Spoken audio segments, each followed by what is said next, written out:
Mi padre dijo que merecía morir y me dejó sin nada. Sus últimas palabras antes de cerrar los ojos fueron que yo era una vergüenza para el apellido Mendoza, que había desperdiciado mi vida, que no merecía ni un peso de lo que él había construido. Lo dijo frente a toda la familia en el hospital, con esa voz débil pero llena de veneno que solo él sabía usar. Mi hermano mayor, Roberto, estaba ahí, sonriendo. Mi madre lloraba, pero no por mí. Lloraba porque su esposo se estaba muriendo y su hijo menor era un fracaso. 3 días después, cuando leyeron el testamento, confirmaron lo que ya sabía. Cero. Nada. Ni la casa, ni las propiedades, ni las cuentas bancarias, ni siquiera el reloj que él me había prometido cuando yo tenía 12 años. Todo para Roberto. Todo para el hijo perfecto, el que estudió administración de empresas, el que se casó con la mujer correcta, el que nunca cuestionó nada. Yo me quedé con las manos vacías y una rabia que me quemaba el pecho. Pero lo que ninguno de ellos sabía es que 3 meses antes de morir, mi padre me había enviado una carta. Una carta que llegó a mi departamento de 2 habitaciones en La Condesa, ese lugar que él tanto despreciaba. Y esa carta lo cambiaría todo. Tengo 32 años y durante la última década mi familia me trató como basura. No porque fuera un criminal, no porque les hubiera robado, sino porque elegí ser fotógrafo. Para mi padre, eso no era una profesión, era una vergüenza. Él había construido un imperio de bienes raíces en la Ciudad de México, propiedades en Polanco, en Santa Fe, en Coyoacán, edificios, terrenos, desarrollos comerciales, y esperaba que sus 2 hijos continuaran ese legado. Roberto lo hizo. Yo me negué. A los 22 años les dije que no quería ser parte de Inmobiliaria Mendoza, que quería viajar, capturar momentos, contar historias a través de una lente. Mi padre me miró como si le hubiera escupido en la cara. Me dijo que estaba muerto para él. Y durante 10 años, cumplió su palabra. 0 llamadas, 0 mensajes, 0 contacto. En las reuniones familiares yo era invisible. Roberto se reía de mí. Me preguntaba cuánto cobraba por tomar fotos en bodas. Mi madre me servía comida en silencio, con esa tristeza de quien sabe que no puede hacer nada. La carta llegó en un sobre amarillo, sin remitente, pero reconocí su letra inmediatamente. Era de mi padre. La abrí con las manos temblando, esperando otro sermón, otra lista de mis fracasos, pero lo que encontré fue diferente. Eran 3 páginas escritas a mano. En la primera me pedía perdón. Me decía que había sido un idiota, que había dejado que su orgullo destruyera nuestra relación, que siempre había admirado mi valentía aunque nunca lo había demostrado. En la segunda página, me contaba algo que nadie más sabía. Hace 25 años, cuando Roberto tenía 5 y yo acababa de nacer, mi padre estuvo a punto de perderlo todo.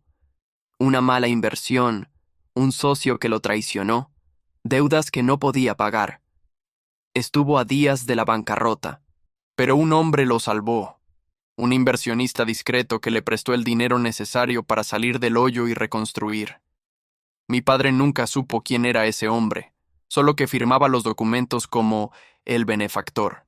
Durante años, mi padre intentó encontrarlo para pagarle, para agradecerle, pero nunca lo logró. Y en la tercera página venía la bomba. Mi padre me decía que había descubierto algo 2 semanas antes de escribir esa carta. Algo que lo había hecho replantear todo, pero la carta terminaba de forma abrupta. La última línea decía: si estás leyendo esto y yo ya no estoy, busca en la caja fuerte de la oficina. El código es tu fecha de nacimiento. Ahí está la verdad, y quizás, la justicia. Firmaba: tu padre, que nunca supo decirte que te amaba. Lloré como no lloraba desde niño, pero no tuve tiempo de procesar esas emociones porque al día siguiente recibí la llamada. Mi padre había sufrido un derrame cerebral. Corrí al hospital, pero cuando llegué ya era demasiado tarde para hablar con él. Solo alcancé a ver cómo me miraba desde la cama, con esos ojos que decían tanto y nada a la vez. Y luego vinieron esas últimas palabras venenosas, pronunciadas para que todos las escucharan, para que Roberto quedara como el heredero indiscutible, para que mi madre no tuviera dudas de a quién apoyar, para que yo quedara marcado como el hijo inútil que merecía morir en la pobreza. Durante 2 semanas después del funeral, viví en una nebulosa, sin dinero, sin familia, sin nada.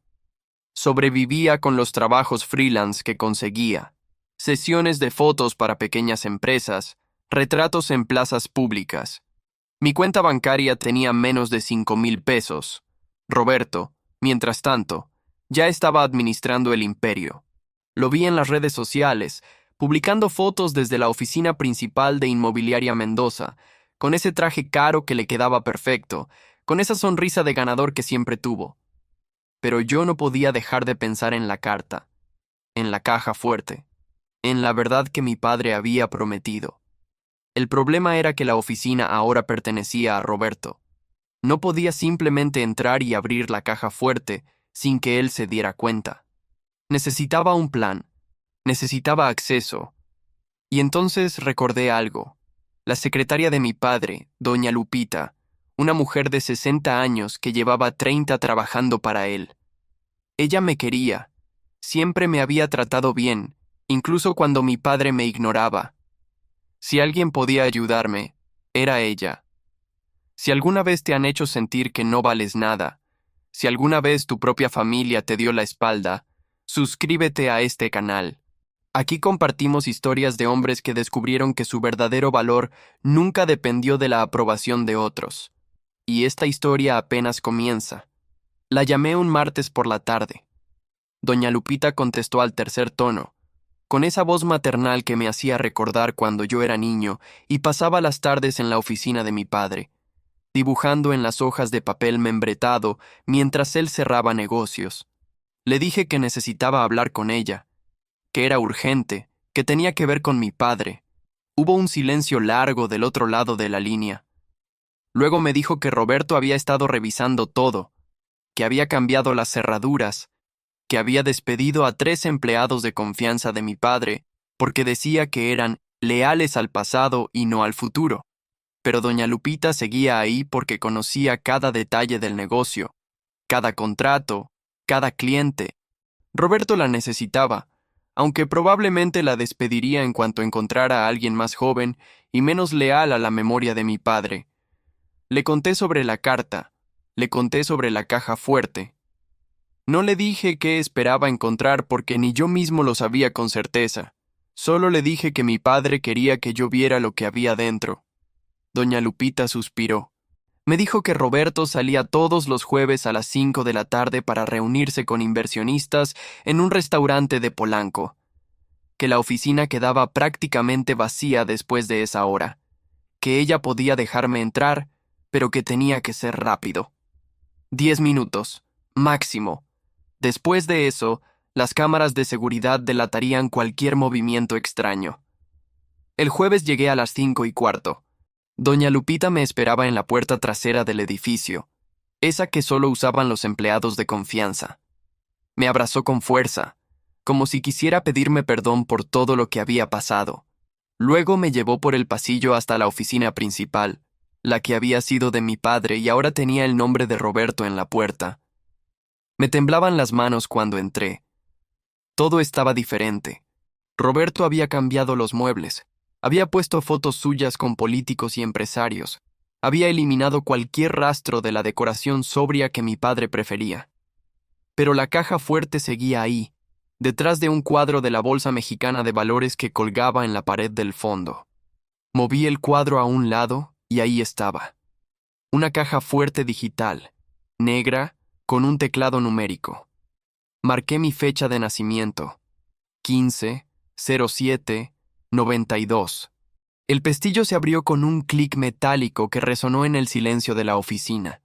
Dentro había documentos, muchos documentos, contratos viejos, escrituras, papeles notariales. Pero en el fondo, en un sobre de manila grueso, encontré lo que mi padre quería que viera. Lo saqué con cuidado y lo abrí. Adentro había una carta certificada, un reporte financiero y una serie de fotografías viejas. Las fotografías mostraban a un hombre joven, de unos 25 años, firmando un cheque en una oficina modesta. La fecha en el dorso de una de las fotos decía 1999. El hombre de la foto era delgado, tenía el cabello negro peinado hacia atrás y una sonrisa amable. Y entonces lo reconocí. Era mi abuelo materno, don Ernesto Salazar. Mi abuelo había muerto cuando yo tenía 8 años. Lo recordaba como un hombre callado, trabajador, que siempre olía a tabaco y café. Vivía en una casa pequeña en la colonia del Valle y trabajaba como contador independiente. Nunca pareció tener mucho dinero, pero tampoco le faltaba nada. Mi madre siempre decía que su padre había sido un hombre honesto y prudente, que se había retirado temprano para disfrutar de sus últimos años sin presiones. Pero lo que tenía en mis manos contradecía esa narrativa. El reporte financiero mostraba que en 1999, Ernesto Salazar había transferido $2 millones a una cuenta a nombre de mi padre. $2 millones. La carta certificada era una declaración notarial firmada por mi abuelo. En ella explicaba que ese dinero era un préstamo sin intereses, un gesto de confianza hacia el esposo de su hija, con una sola condición, que si mi padre lograba recuperarse financieramente, debía devolver el dinero duplicado, $4 millones, y que si mi padre moría antes de pagarlo, la deuda pasaría automáticamente a su heredero principal. Leí esa línea 3 veces para asegurarme de que estaba entendiendo bien. El heredero principal. Roberto. Pero había más. En el fondo del sobre encontré una nota manuscrita de mi padre, fechada 3 semanas antes de su muerte. Decía lo siguiente: Ernesto Salazar fue el benefactor. Mi suegro me salvó cuando nadie más lo haría, y yo, en mi arrogancia, nunca le pagué. Usé su dinero para construir este imperio, pero siempre encontré excusas para no devolverlo. Siempre pensé que tendría más tiempo. Ahora Ernesto está muerto y yo estoy muriendo, y la deuda sigue vigente. Legalmente, notarialmente, irrevocablemente. Roberto heredará todo, pero también heredará esta deuda. $4 millones que deben pagarse a los herederos de Ernesto Salazar. Y el único heredero vivo de Ernesto Salazar, según las leyes de sucesión, no soy yo. Soy el hijo de su hija, el que lleva su sangre directa, el que él siempre quiso proteger. Tú, Mateo, tú eres el acreedor. Roberto me odia porque cree que le quité tu parte de la herencia, pero no sabe que tú tienes el poder de quitarle todo. Usa esto sabiamente. Cobra lo que es tuyo. Y perdóname por no haber sido el padre que merecías. Firmaba con una rúbrica temblorosa.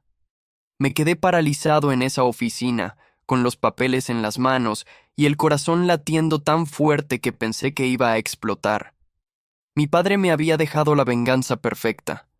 No me había dado dinero en el testamento, porque sabía que Roberto lo cuestionaría, que mi madre lo apoyaría, que habría peleas legales interminables. En cambio, me había dado algo mejor, una deuda legítima, certificada, imposible de refutar. $4 millones que Roberto debía pagarme, y si no pagaba, yo podía embargar las propiedades, congelar las cuentas, destruir el imperio que él creía suyo. Doña Lupita tocó la puerta suavemente. Me dijo que ya habían pasado 8 minutos, que tenía que irme. Guardé todo en mi mochila. Cerré la caja fuerte. Volví a colocar el cuadro en su lugar. Salí de ahí temblando, no de miedo, sino de algo que no había sentido en años. Poder. Por primera vez en una década, yo tenía el control. Y Roberto no tenía la menor idea de lo que se le venía encima. ¿Tú qué hubieras hecho en mi lugar? ¿Le habrías dado una oportunidad a tu hermano de pagar en paz o habrías ido directo por todo? Déjame tu respuesta en los comentarios. Pasé el fin de semana encerrado en mi departamento, leyendo cada documento una y otra vez, verificando cada detalle legal. Contraté a un abogado especializado en derecho sucesorio, un tipo serio de unos 50 años que trabajaba en un despacho pequeño pero con excelente reputación. Le mostré todo: los contratos, la carta notarial de mi abuelo, la nota de mi padre. El abogado revisó cada página con una lupa, literal y figuradamente. Después de 2 horas, levantó la vista y me dijo algo que nunca olvidaré. Me dijo que este era el caso más sólido que había visto en años, que la deuda estaba perfectamente documentada, que la condición de heredero estaba clara, que Roberto no tenía escapatoria legal, que si yo quería, podía demandarlo mañana mismo y en 6 meses tendría una orden judicial para embargar todo lo que mi hermano había heredado. $4 millones. Esa cifra resonaba en mi cabeza como un tambor. No era solo dinero, era justicia. Era la prueba de que mi padre, al final, me había visto, me había valorado, me había dado las armas para defenderme. Pero decidí no ir directo a los tribunales.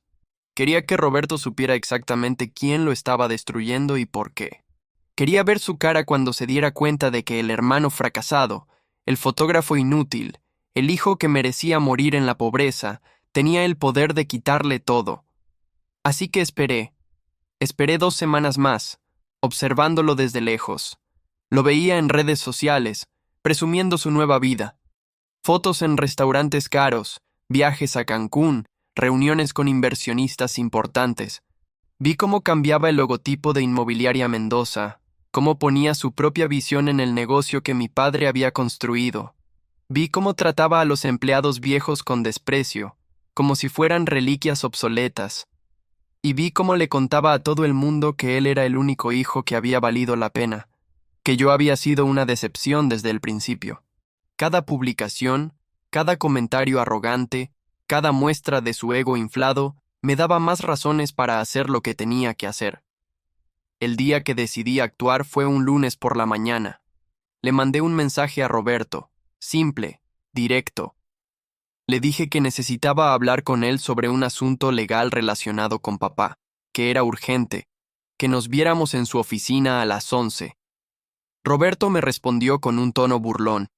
Me dijo que no tenía tiempo para mis dramas, que ya había quedado claro en el testamento que yo no tenía derecho a nada, que dejara de mendigar. Le respondí con una sola frase: no vengo a pedir, vengo a cobrar. Eso lo intrigó lo suficiente como para aceptar. A las 11 en punto, yo estaba parado frente a la puerta de su oficina. La secretaria nueva, una chica joven que claramente no me conocía, me miró con desconfianza cuando dije mi nombre, pero Roberto le hizo una seña para que me dejara pasar. Entré y lo encontré sentado detrás del escritorio de mi padre, con ese traje azul marino que probablemente le había costado más de lo que yo ganaba en 3 meses. Me miró con una mezcla de aburrimiento y desdén.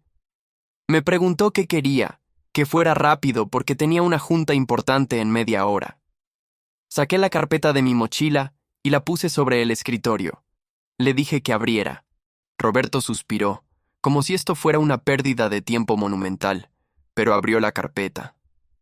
Vi cómo sus ojos recorrían las primeras páginas: la carta notarial de mi abuelo, el reporte financiero, la nota de mi padre. Su expresión cambió en cuestión de segundos. Pasó del desdén a la confusión, de la confusión al shock, del shock a algo que nunca había visto en él: miedo. Cerró la carpeta de golpe y me miró como si acabara de ver un fantasma. Me preguntó de dónde había sacado eso.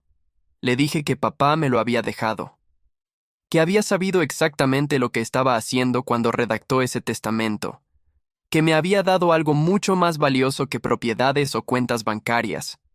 Me había dado una deuda legalmente exigible: $4 millones que Roberto, como heredero principal, estaba obligado a pagarme. Roberto se puso de pie, con las manos temblando. Me dijo que esto era ridículo, que era una trampa, que yo había falsificado esos documentos. Le dije que podía verificarlo con cualquier notario, con cualquier juez, que todo estaba perfectamente documentado y certificado, que mi abuelo Ernesto había salvado a papá con $2 millones y que la condición era devolver 4, que esa deuda nunca se pagó y ahora era mía, Roberto empezó a caminar en círculos por la oficina, pasándose las manos por el cabello. Intentó negociar. Me dijo que no tenía 4 millones líquidos, que todo estaba invertido en propiedades y proyectos. Le dije que eso no era mi problema, que tenía 30 días para conseguir el dinero o yo procedería legalmente, que podía vender propiedades, pedir préstamos, hacer lo que fuera necesario, pero que si no pagaba, yo iba a embargar todo, las oficinas, los terrenos, los desarrollos, las cuentas, todo lo que él creía que era suyo. Roberto me miró con un odio tan puro que casi podía sentirlo físicamente.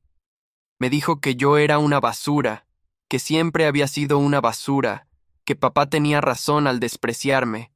Le respondí con calma. Le dije que quizás tenía razón.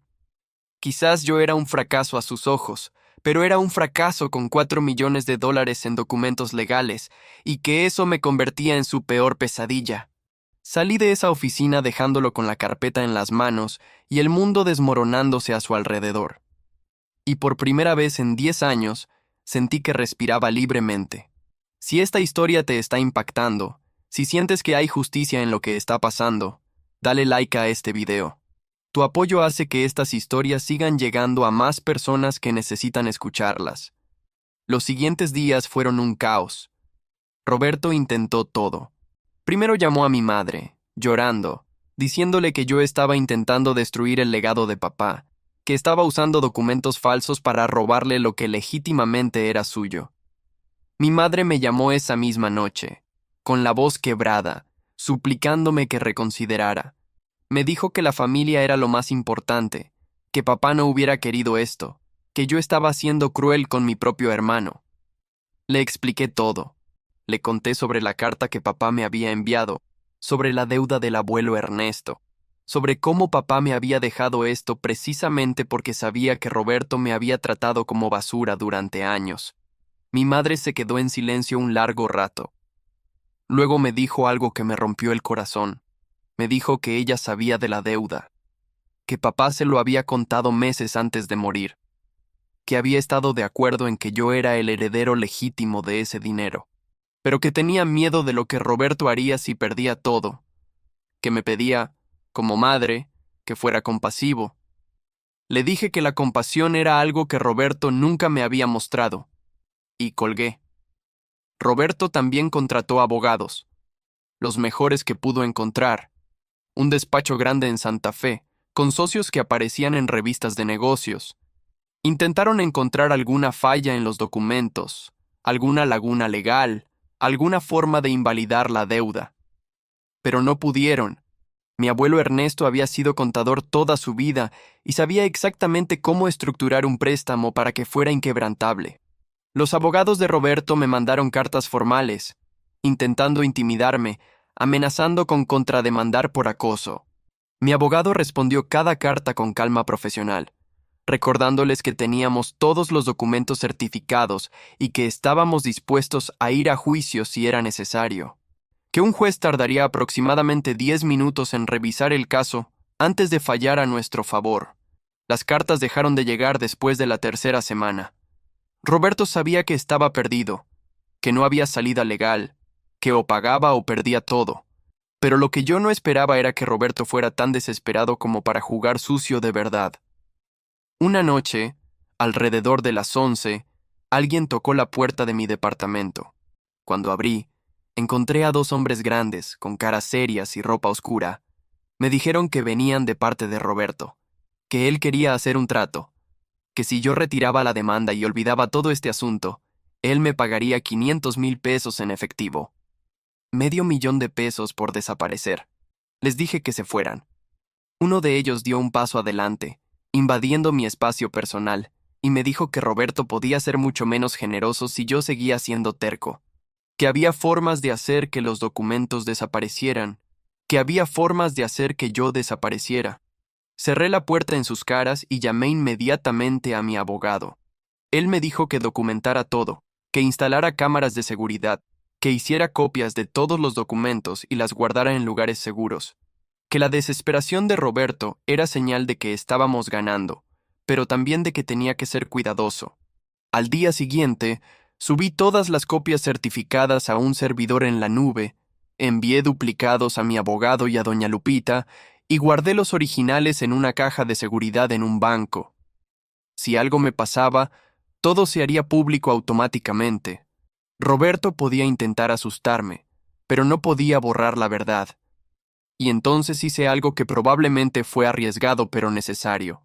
Publiqué un mensaje en redes sociales. No di detalles específicos, no mencioné nombres, pero conté una historia.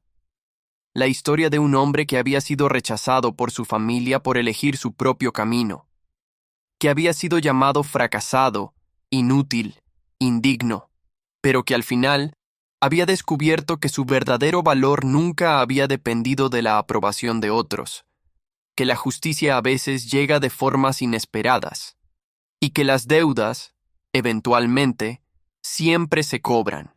El post se volvió viral en mi círculo. Fotógrafos, artistas, gente que había sido subestimada por sus familias, compartieron sus propias historias, me escribieron mensajes de apoyo, y algunos de ellos, que conocían a mi familia, empezaron a hacer preguntas, empezaron a investigar, empezaron a conectar los puntos. Roberto me llamó esa misma noche, furioso. Me gritó que yo estaba destruyendo su reputación, que estaba exponiendo asuntos privados de la familia, que esto era guerra. Le dije que él había empezado esta guerra hace 10 años cuando decidió que yo no valía nada, que yo solo estaba terminándola, que tenía 25 días para pagarme o los documentos irían directamente a un juez. Roberto respiraba pesado del otro lado de la línea. Luego, con una voz fría que nunca le había escuchado, me dijo que yo no sabía con quién me estaba metiendo, que él tenía contactos, poder, influencia, que podía hacer mi vida imposible. Le respondí que él tenía contactos, poder e influencia construidos sobre una fortuna que legalmente me debía $4 millones, y que todo ese imperio podía desaparecer con una firma de un juez. Colgó sin decir nada más. Y yo supe que estábamos entrando en la fase final de esta batalla, la fase donde uno de los dos iba a perder todo, y yo estaba decidido a que no fuera yo. El día 29, un día antes de que venciera el plazo, Roberto pidió reunirse conmigo, no en su oficina, no en un lugar público, en la casa de mi madre. Ella sería la mediadora. Ella intentaría, una última vez, que llegáramos a un acuerdo. Acepté, no porque creyera que Roberto iba a ceder, sino porque quería que mi madre viera con sus propios ojos quién era realmente su hijo perfecto cuando las cosas no salían como él quería. Llegué a las 7 de la noche. La casa olía a café recién hecho y a ese perfume floral que mi madre siempre usaba. Roberto ya estaba ahí, sentado en la sala, con una carpeta en las manos y una expresión que intentaba ser conciliadora, pero que no lograba ocultar el resentimiento. Mi madre nos sirvió café y se sentó entre nosotros, con las manos entrelazadas, rezando internamente para que esto terminara bien. Roberto habló primero. Me dijo que había hablado con sus abogados, con sus asesores financieros, con gente que entendía de estos asuntos, que todos coincidían en que yo tenía un caso sólido, que la deuda era real y exigible, pero que $4 millones era una cantidad imposible de reunir en 30 días sin destruir el negocio. Que si vendía propiedades a prisa, las vendería por debajo de su valor. Que si pedía préstamos, las tasas de interés lo ahogarían. Que lo que yo estaba pidiendo no era justicia, era venganza, y que la venganza destruía a ambas partes. Mi madre asintió, mirándome con esos ojos suplicantes que conocía desde niño. Me pidió que escuchara la propuesta de Roberto, que al menos le diera una oportunidad de explicarse. Yo bebí mi café en silencio y le hice una señal para que continuara. Roberto abrió la carpeta y sacó un documento. Era un acuerdo de pago. Me ofrecía $1 millón inmediato, en efectivo, libre de impuestos, y el resto lo pagaría en cuotas mensuales durante 5 años, con intereses. En total, me pagaría los $4 millones más $500,000 adicionales por las molestias. Me dijo que era la mejor oferta que podía hacer.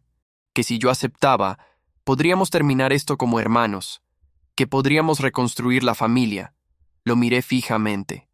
Le pregunté si alguna vez, en estos 10 años, me había tratado como a un hermano, si alguna vez me había defendido cuando papá me humillaba, si alguna vez había dicho una palabra amable sobre mí o sobre mi trabajo. Roberto bajó la mirada. No respondió. Entonces le pregunté si recordaba el día de la boda de nuestra prima Andrea, hace 3 años, cuando él se paró frente a toda la familia y contó la historia de cómo yo había fracasado en la vida, cómo todos se rieron, cómo papá levantó su copa y brindó por el hijo que sí valió la pena. Roberto se puso pálido, dijo que eso había sido un error, que había bebido demasiado, que no lo decía en serio. Le dije que mentía, que lo había dicho completamente sobrio, y que había disfrutado cada segundo de mi humillación. Mi madre empezó a llorar, pidiéndome que no reviviera esos momentos. Pero yo necesitaba que ella escuchara. Necesitaba que supiera por qué no podía simplemente perdonar y olvidar. Tomé el documento que Roberto había puesto sobre la mesa y lo rompí en dos. Le dije que no quería sus cuotas, no quería sus intereses, quería los 4 millones completos, en una sola exhibición, como establecía la deuda original, o procedería legalmente al día siguiente. Roberto explotó. Se puso de pie gritando que yo era un resentido, un fracasado que no podía soportar que él hubiera tenido éxito, que esto no era sobre dinero, era sobre envidia, que yo siempre había sido el hijo débil, el que no tenía lo necesario para ser parte de la familia Mendoza. Y entonces dije algo que cambió todo. Le dije que tenía razón, que yo nunca había sido un Mendoza de verdad, que los Mendoza medían el valor en propiedades y cuentas bancarias, pero que yo era un Salazar, como mi abuelo Ernesto, el hombre que había salvado a papá cuando nadie más lo haría, el hombre que había confiado su dinero a su yerno sin pedir garantías, y que ahora, como Salazar, yo iba a cobrar esa deuda. No por venganza, por justicia. Saqué mi teléfono y le mostré algo a Roberto. Era un correo electrónico de mi abogado, enviado esa misma tarde. En él confirmaba que si Roberto no pagaba mañana, teníamos cita en el juzgado a las 9 de la mañana, que la orden de embargo ya estaba lista, que en 48 horas todo lo que Roberto controlaba estaría congelado, sus cuentas, sus propiedades, sus proyectos, todo. Roberto leyó el correo con las manos temblando. Miró a mi madre, buscando apoyo, pero ella solo lloraba en silencio. Entonces hizo algo que nunca pensé que haría. Se arrodilló. Literalmente se puso de rodillas frente a mí y me suplicó. Me dijo que lo perdonara, que él había sido un idiota, que cambiaría, que necesitaba tiempo, que si yo procedía legalmente, no solo lo destruía a él, también destruía a empleados inocentes, a proyectos que beneficiaban a comunidades enteras. Intentó apelar a mi compasión, a mi humanidad, y por un momento, solo por un momento, consideré ceder. Pero entonces recordé las palabras de mi padre en esa carta. Cobra lo que es tuyo. Y entendí que esto nunca había sido solo sobre el dinero. Era sobre dignidad. Era sobre demostrarle al mundo y demostrarme a mí mismo que yo valía algo, que mi camino, aunque diferente, tenía valor, que rechazar el imperio familiar para perseguir mi pasión no me convertía en un fracasado. Me convertía en alguien con el coraje de elegir. Le dije a Roberto que se levantara, que dejara de humillarse, que llamara a sus asesores financieros esa misma noche y encontrara la forma de conseguir el dinero, que vendiera lo que tuviera que vender, que pidiera prestado a quien fuera necesario, pero que mañana a las 8 de la mañana yo quería una transferencia bancaria por 4 millones de dólares en mi cuenta, o a las 9 estaría en el juzgado. Roberto se levantó del suelo con lágrimas en los ojos. Asintió. Tomó su carpeta y salió de la casa sin decir una palabra más. A las 7:53 de la mañana siguiente, mi teléfono vibró. Era una notificación del banco. Transferencia recibida. 4 millones de dólares. Roberto había vendido 3 propiedades principales a precio de remate y había pedido un préstamo masivo usando el resto como garantía. Había cumplido. Le envié un mensaje simple. Deuda saldada. Que tengas buena vida, hermano. Nunca respondió. 3 meses después, Inmobiliaria Mendoza se declaró en reestructuración financiera. Roberto había quedado tan endeudado que tuvo que vender más propiedades y reducir operaciones. No quebró completamente, pero su imperio se había reducido a una fracción de lo que era. Algunos dirán que fui cruel, que pude haber aceptado el plan de pagos, que destruí a mi hermano por orgullo. Pero yo aprendí algo en todo esto. El poder real no se hereda, se conquista. Y a veces, la única forma de recuperar tu dignidad es cobrando cada deuda que te deben. Mi padre me dejó sin nada en su testamento, pero me dio todo con esa carta. Me dio la verdad. Y con la verdad en mis manos, cambié las reglas del juego. Hoy uso ese dinero para hacer lo que siempre quise. Viajo, capturo historias, produzco documentales. Contraté a doña Lupita como mi asistente personal, porque ella fue la única que siempre creyó en mí. Y cada vez que alguien me pregunta si me arrepiento de lo que hice, les respondo lo mismo. En la vida, hay 2 tipos de personas. Las que aceptan el lugar que otros les asignan y las que pelean por el lugar que merecen. Yo dejé de ser el primero el día que abrí esa caja fuerte, y nunca volveré a ser ese hombre que permitía que lo menospreciaran, porque descubrí que mi valor nunca dependió de la aprobación de mi padre o de mi hermano. Dependía de mí, y de una carta que lo cambió todo. Si llegaste hasta aquí, si esta historia te impactó de alguna forma, déjame un comentario contándome qué hubieras hecho tú en mi lugar. ¿Habrías cobrado la deuda completa o habrías aceptado el acuerdo?